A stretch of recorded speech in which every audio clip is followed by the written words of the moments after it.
നമസ്കാരം. നമ്മുടെ പുതിയൊരു വീഡിയോയിലേക്ക് എല്ലാവർക്കും സ്വാഗതം.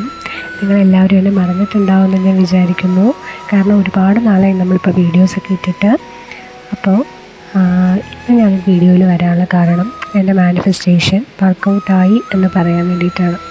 അതായത് എൻ്റെ ഏറ്റവും വലിയ ആഗ്രഹമായിരുന്നു എനിക്ക് ഗുരുവായൂർ അമ്പലത്തിൽ പോകണം എന്നുള്ളത്. ആ ആഗ്രഹം 2026 ജൂൺ 3-ാം തീയതി സാധിച്ചു. അത് എൻ്റെ കഠിനമായിട്ടുള്ളൊരു മാനിഫെസ്റ്റേഷനും ഭഗവാനോടുള്ള പ്രാർത്ഥനയും ഭഗവാന്റെ അനുഗ്രഹവുമാണെന്നാണ് ഞാൻ വിശ്വസിക്കുന്നത്. ഞാൻ ഇതിന് വേണ്ടിയിട്ട് ആത്മാർത്ഥമായിട്ട് ആഗ്രഹിച്ചൊരു കാര്യമാണ്. അതായത് എൻ്റെ 2026 എനിക്ക് സാധിക്കേണ്ട കുറച്ച് പ്ലാൻസ് ഉണ്ടായിരുന്നു. ആ പ്ലാൻസിൽ ഞാൻ എഴുതിയിട്ടുണ്ടായിരുന്ന ഒരാഗ്രഹമാണ് ഗുരുവായൂർ ക്ഷേത്രത്തിൽ പോവുക എന്നത്. അത് ഭഗവാൻ വളരെയധികം സന്തോഷത്തോടുകൂടി തന്നെ എനിക്ക് സാധിച്ചു തന്നു. അതുകൊണ്ട് ഞാൻ പറയുകയാണ്, മാനിഫെസ്റ്റേഷൻ ഈസ് വെരി വെരി പവർഫുള്ളായിട്ടുള്ളൊരു കാര്യമാണ്. നമ്മൾ എന്താഗ്രഹിക്കുന്നു, നമ്മൾ എന്താണോ ആഗ്രഹിക്കുന്നത് ഭഗവാൻ അത് നമ്മുടെ കൺമുന്നിൽ നമുക്ക് കൊണ്ടുതരും, നമ്മൾ വിചാരിക്കുന്നതിനേക്കാൾ ഭംഗിയായിട്ട്.